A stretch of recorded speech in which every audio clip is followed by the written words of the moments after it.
quote for you, deep thought: if it's not quantifiable, it's not reliable. You have metrics for everything that you want to manage. So even though I'm kind of a weird, zany guy, you better know that I'm going to check my emails, I'm going to monitor. If you don't have 100 calls a day and you work for me, you are out, Steve. You're not working for me. 100 calls a day, baby. Got to do that, okay? If that's your goal, now if you're somebody who's starting out and your life goal is taking to 32 calls a day, I'm going to hold you to 32 calls a day.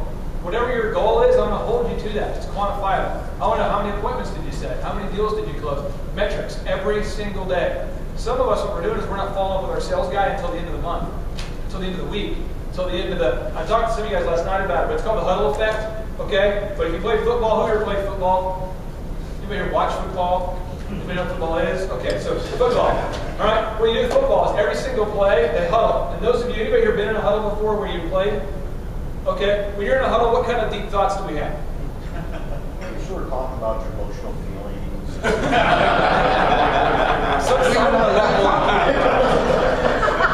I respect you as a person that block. Okay, no, but what are you talking about? Well, no, you're talking about how, as you were saying last night, you didn't fall through on your block, you make sure you stick with this, and do your job, because you don't do your job. So what I'm going to tell you guys is in your calendar, I would do a thing called the 4 o'clock follow-up. I would huddle up. If I'm a manager and I have 4 direct reports, I'm huddled with my 4 every day at 4. You know it's coming, hell or high water, good or bad, it's coming. No false kindness. I'm going to give you the truth and the stuff you don't like. It's coming together at the same time. Good stuff, bad stuff, all real. So we huddle up and I say, hey, okay, how many calls do you make today? And you're like, I'm at 72. Well, 72 is a little bit short of 100, so you got to make like 28 the next hour or stay longer. How else are we doing? I closed the deal. Awesome. Closed the deal. Good job. Anything else? What objections are you guys running into? Oh man, this lady said this to me, this said this to me. Okay, and all of a sudden we put you know what I'm saying? It's the huddle. You meet with your team every day to discuss those things. Because if not, if you do it, it's kind of like steering a boat. I'm not a big boating guy, but if you just turned on the boat and just let it run, you'd probably not get across the lake. You know what I mean? But if you just do micro little turns, because there's waves and winds and there's wind, and you got to just micro correct. That's how the business should be for sales. You got to micro correct. And sometimes what we do is we get a big idea at a conference like this. We try to implement it, and then we don't follow up every day. It's got to be a daily huddle with your team. Okay? Now, some specifics here is, one, how does your product or service solve your client's problems in a unique way? I would encourage you to go home tonight or on the plane or whatever, and write down, what are all the unique ways? Stop telling me how you solve it like everybody else, in a unique way. In a unique way. Real estate. We all have an MLS license, right? MLS, my MLS. I'm your agent. Look at me, I have a glamour shot on my card. That's what we do in real estate. Everyone has a glamour shot. We all have an MLS license, and we're all like, I've been doing this for 22 years. I've been doing this for 12 years. That's what real estate is, right? So you figure out, how do you do it? So you make some crazy claim. You say, we do it through innovative, we deliver results through innovative technology. Here are the 7 ways. One, we make you top in Google. Your house will be top in Google. More people than anybody will find you. 2, we offer a 3, we do a 4, we do. Does that make sense? But how do you solve their problem in a unique way? The next question is, why is your product or service better than your competition? You can't dance around it. You got to know why you're better. In that space, why are you better? Not why we're competitive, why we're the best. It freaked me out if I'm trying to do business with you, and I'm like, so are you guys the best? Or are you guys pretty good? And you're like, we're competitive. I don't want to be competitive. I want you to be the best. Does that make sense? I mean, think about your college sports team. Aren't we all delusional fans of our college sports team?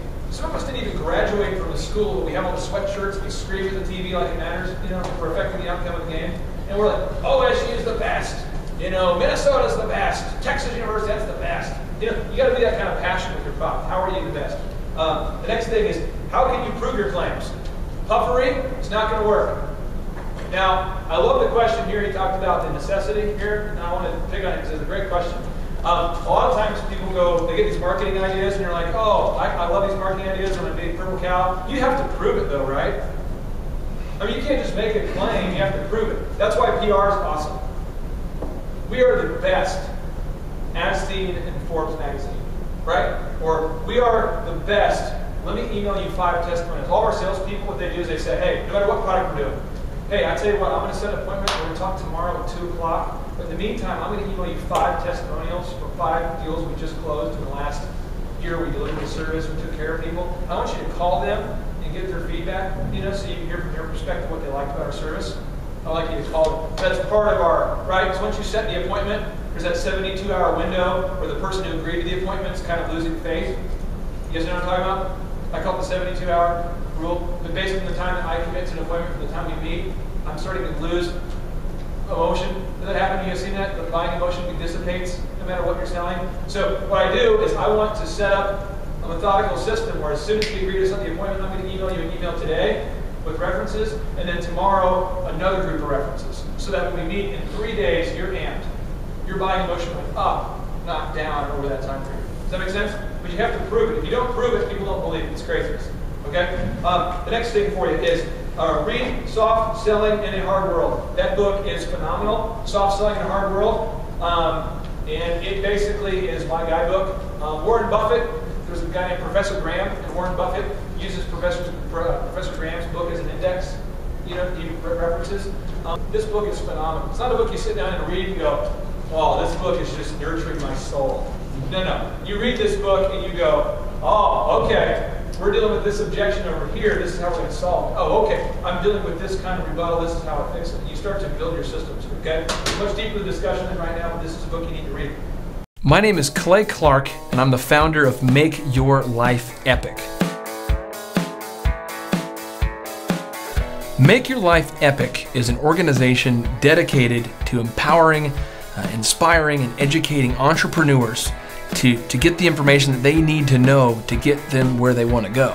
It's for the potential entrepreneur, for the current entrepreneur, for the business owner, for the potential business owner, for anybody who has a real resentment with where they're at right now. Somebody who's a real enemy of average, who wants to go somewhere incredible with their life. I started Make Your Life Epic out of kind of a guilt almost. People wanted to do lunch, people wanted to meet for breakfast, people wanted me to respond to their email, and I found I just ran out of time. I had 5 great kids, beautiful wife, and 10 different businesses I manage, and it just became impossible to meet all these people for lunch unless I was eating lunch 12 days a week, and there's only 5, so it didn't work out too well. At Make Your Life Epic, entrepreneurs and aspiring entrepreneurs can find the absolute best business resources available.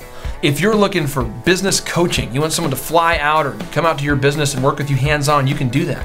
Website optimization training, sales coaching, motivational training, information on how to form an LLC, how to get properly insured, how to account for things properly. It's all here at Make Your Life Epic.